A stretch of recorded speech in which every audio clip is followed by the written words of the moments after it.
የአላህ ባሮች ጊዜ እየነጎደ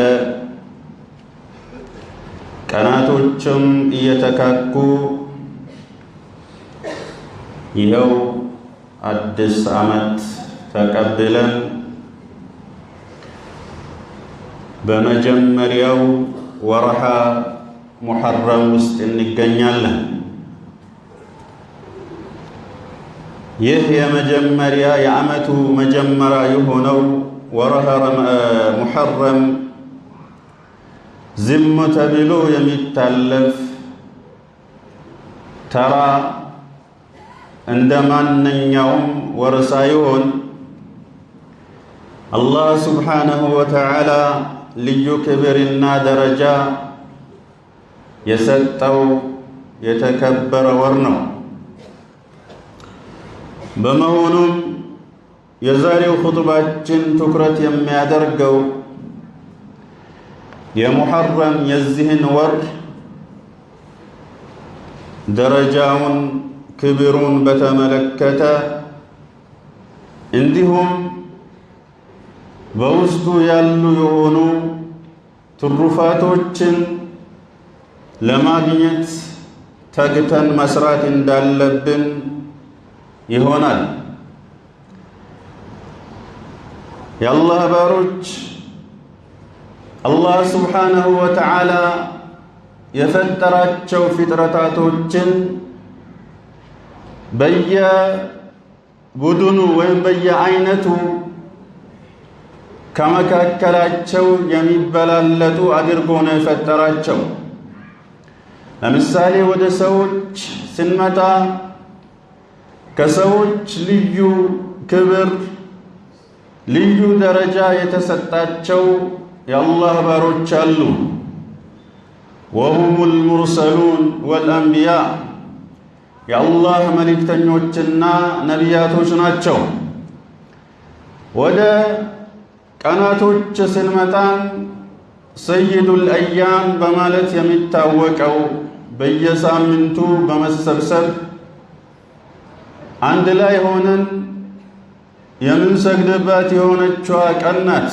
ወህየ የውሙል ጁሙዓ ይህም ቀን የጁሙዓ ቀን ነው። ሰይዱል አያም በማለት ይታወቃል።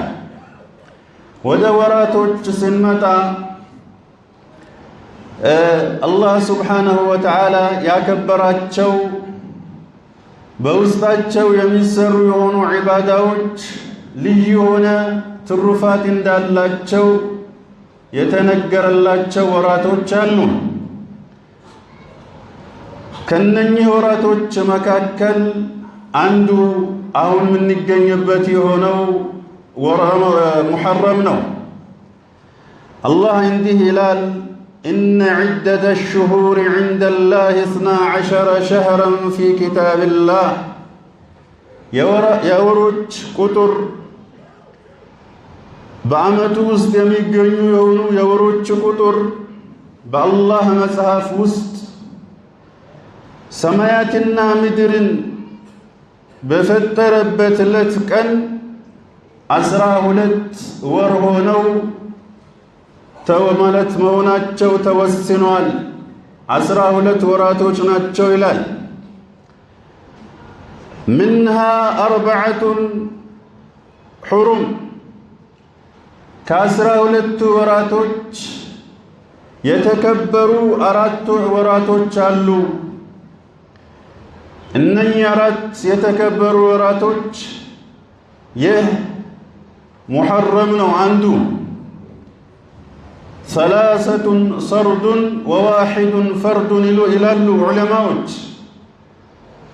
ዙልቅዕዳና ዙልሕጃ፣ ሙሐረም፣ ወረጀቡ፣ ሙደር አራተኛው እነኚህ ናቸው የተከበሩ ወራቶች የሚባሉት። ذلك الدين القيم فلا تظلموا فيهن أنفسكم በእነኚህ በተከበሩ በአራቶቹ ወሮች ወይም በ12 ወሮች ወንጀል በመስራት ራሳችሁን አትበድሉ ይላል አላህ ሱብሓነሁ ወተዓላ። ከነኚህ ከተከበሩ ከአራቶቹ ወሮች አንዱ የሆነውን ሙሐረምን በተመለከተ ረሱል ሰለላሁ ዐለይሂ ወሰለም እንዲህ ይላሉ። ከረመዳን በኋላ አላህ ዘንድ የተሻለና በላጩ ጾም ብሎ ማለት አሉ የአላህ ወር ሙሐረም ነው አሉ። በሙሐረም በዚህ ውስጥ የሚጾመው ጾም በላጭና ትልቅ የሆነ ትሩፋት አለው ይላሉ። እዚህ ጋ ልብ ልንለው ግድ የሚለው ነገር ወሩ በአጠቃላይ ነው 30ው ቀን አፍضሉ الصيام بعد ረመዳን ነው።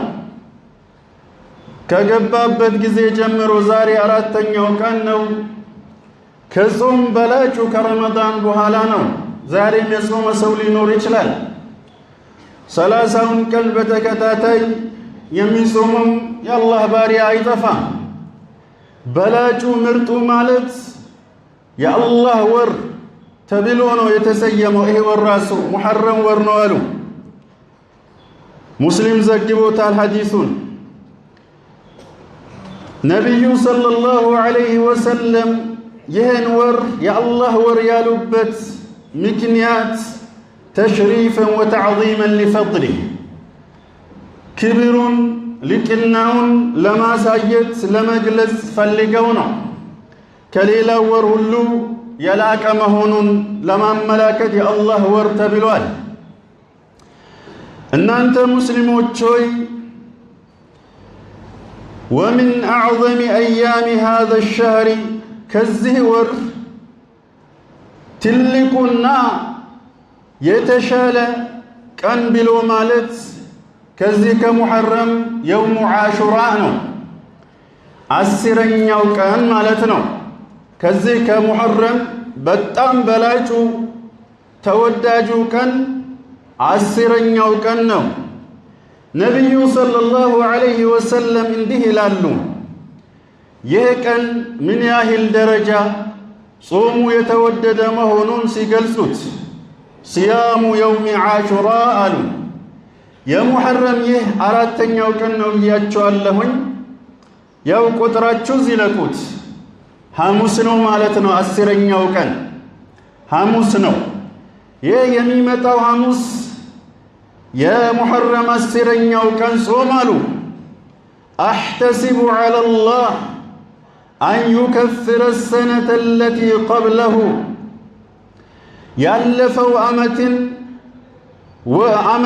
ያለፈውን ዓመት ወንጀል ማስማሩን ወንጀል ማሳበሱን በአላህ ላይ ተስፋ አደርጋለሁኝ ይላሉ። ያለፈውን ዓመት ሙሉ ወንጀል እንደሚያስምር በአላህ ላይ ተስፋ አደርጋለሁኝ ይላሉ። ልብ በሉት። ድፍን 1 ዓመትን የተሰራ ወንጀልን እንደሚያስምር እንደሚያብስ ተስፋ አደርጋለሁኝ በአላህ ላይ ይላሉ። አርጁ ምን ዒንዲላህ ነው። ይህን ያህል ትልቅ ቀን ማለት ትልቅ ቀን ነው። ይህ የሐሙሱ ጾም ሰምተናል፣ ላልሰማው እናድርስ ነው። ነቢዩ ሰለላሁ ዐለይሂ ወሰለም አይሁዳውያኖች ይህን ቀን የሐሙሱን ጾም ለመጾም ይሽቀዳደሙ ነበር። ልዩ የሆነ ትኩረትን ይሰጡን ነበር። ከአይሁዳ ከመጽሐፍ ባለቤቶች መመሳሰልን አይፈልጉም። ረሱል ለኢን በቂቱ ኢላ ቃቢልን አሉ፣ ቀጣይ ዓመት የደረስኩኝ እንደሆነ አሉ። ይህን ዓመት ከጾሙ በኋላ ቀጣይ ዓመት በሞት ይህችን ዓለም ካልትለየኋት ለአሱመነ ታሲዕ 9ኛውን ቀን በጨመርኩኝ አሉ። ስለዚህ 9ኛው ቀን ከአህለል ኪታብ ከአይሁዳ ላለመመሳሰል መጨመሩ ይወደዳል ማለት ነው። ይህ ማለት ኢሮብ ዕለት መጾም ማለት ነው። ኢሮብ ዕለት መጾም ፈልአፍደል በላጩ ለሙስሊም 9ኛውና 10ኛው ቀን መጾም ነው። የአላህ ባሮች ሆይ የሙሐረም ወር ማለት ሙሐረም ወር ብሎ ማለት አዲስ የሆነ ገጽን ከአላህ ጋር ለመክፈት የተሰጠን የሆነ አጋጣሚ ነው። እውነተኛ በሆነ ጸጸትና መመለስ ተውባ ዚክርን ልናበዛ ቁርአንን ልንቀራ የአምስት ጊዜ ሰላትን ለመጠበቅ ዓመቱ ሀ ብሎ ጀምሯል። ስለዚህ ሁላችንም ከአዲሱ ዓመት አዲስ የሆነ የህይወት ፋይል ልንከፍት የህይወት ገጽን ማለት ነው ልንጀምር ከኛ ይጠበቃል። ዓመት ይዞራል፣ ይቀያየራል። የኛ ህይወት በዛ ሁኔታ ባለንበት ድክመት ባለንበት ክፍተት የሚቀጥል ከሆነ የኛ ሐያት አደጋ ላይ ነው።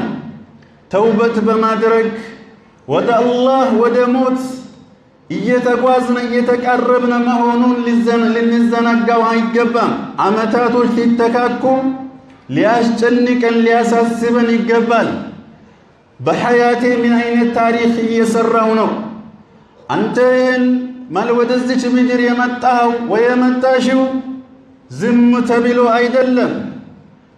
ይህ ከሆነ ከእንስሳ የምንለይበት ምንም አይነት አጋጣሚ ላይኖር ይችላል። በልተን ዝም ብለን ቀናቶችን የምናስቆጥር ከሆነ ለሙስሊምና ለኢስላም ምን አበረከትኩኝ?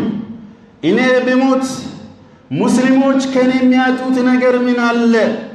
የራሴን ህይወት ብቻ ለማሸነፍ ለቤተሰቦቼ ብቻ ልትኖር አይገባም። ለዚች ለየቲም ለዚች ምስኪን ለሆነች ኡማ የሆነ ነገር ልታበረክት ከዚህ ዱንያ በምትሰናበትበት ጊዜ አጣነው ይሄ የዘጋልን የሆነውን ቀዳዳ ማን ይዘጋልን ይሁን ብሎ ወንድሞች የሚያለቅሱለት ወንድሞች የሚተክዙለት አይነት ሰው ልትሆን ይገባል። በዒባዳም ልንበረታ ልንጠነክር ልናበረታ ይገባል። አላህ ስብሓነሁ ወተዓላ በሰማነው ተጠቃሚ ያድርገን። نفعني الله وإياكم بالقرآن العظيم وبسنة سيد المرسلين وأقول قولي هذا وأستغفر الله العظيم لي ولكم ولسائر المسلمين من كل ذنب فاستغفروه إنه هو الغفور الرحيم والبر الكريم.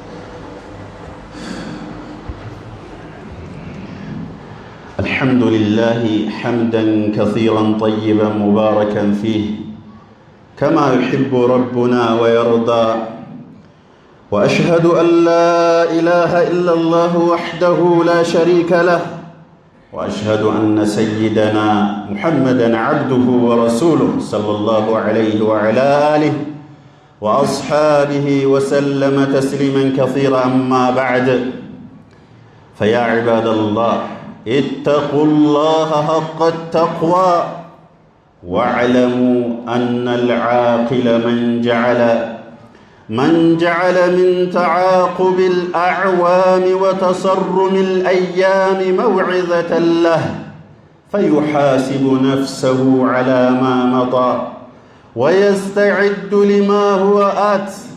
يا الله باروች ሆይ አስተዋይ ብልህ ብሎ ማለት ዓመታቶች በተቀያየሩ በተተካኩ ቁጥር ቀናቶችም ባለፉ ቁጥር የሚማር የሚያስተውል ሰው ነው። ትክክለኛ ብልህና አስተዋይ ማለት ራሱን ባለፈው ጊዜ የሚተሳሰብ ለሚመጣው ጊዜ ዝግጁነት የሚያደርግ ሰው ነው። ሙሐረም መግባት ማለት አዲስ ዓመት መጀመር ማለት ነው። እድሜያችን እየፈጠነ መሆኑን ያ ማለት መልእክት እየሰጠን ነው። ወአነ ሰዒደ መን ዐመረ አውቃተሁ ቢጣዓት፣ እድለኛ ብሎ ማለት ጊዜውን ያሳመረ ሰው ነው። በምን አላህን በመታዘዝ ላይ። ወልመሕሩሙ መን አዳዐሃ ፊል ገፈላት፣ እድለቢስ መልካም ነገርን በአጠቃላይ የተነፈገ ብሎ ማለት በዝንጉነት ውስጥ ሆኖ በገፍላ ውስጥ ሆኖ ጊዜውን የሚያባክንና የሚያበላሽ ሰው ነው። ነቢዩ ሰለላሁ ዐለይሂ ወሰለም 5 ነገሮችን ተጠቀሙባቸው አሉ። 5 ነገር ሳይመጣ በፊት ሸባበከ ቀብለ ሀረሚክ፣ ወጣትነትህ እርጅና ሳይመጣ በፊት። እርጅና ከባድ በሽታ፣ ከባድ የሆነ ህማህ ጉጉትን የሚሰርቅ ያለን የሆነ ተነሳሽነትን የሚያመናምን የሆነ በሽታ ነው። ይህ ሳይመጣ በወጣትነታችሁ ተጠቀሙበት። በሽታ ሳይመጣ በጤንነታችሁ ተጠቀሙበት። ድህነት ሳይመጣ በሀብታችሁ ወፈራገከ ቀብለ ሹግሊክ፣ ትርፍ ጊዜም ካላችሁ ቢዚ የሚያደርጋችሁ ነገር ሳይመጣ ጊዜያችሁ ትርፍ ጊዜያችሁን ተጠቀሙበት። ወሐያተከ ቀብለ መውትክ፣ ሕይወትህንም ሞት ሳይመጣ በፊት ተጠቀሙበት ይላሉ ረሱል ሰለላሁ ዐለይሂ ወሰለም። ጊዜያችን እንጠቀምበት። ፈስተቅቢሉ ሃዛ ሸህረ ቢተውበት ወልኢናበህ ወአክሲሩ ፊህ ሚነ ሲያሚ ወዚክሪ ወቲላወት ልቁርአን واحذروا من المعاصي فإن المعصية في الأزمان الفاضلة أعظم إثما كما أن الطاعة فيها أعظم أجرا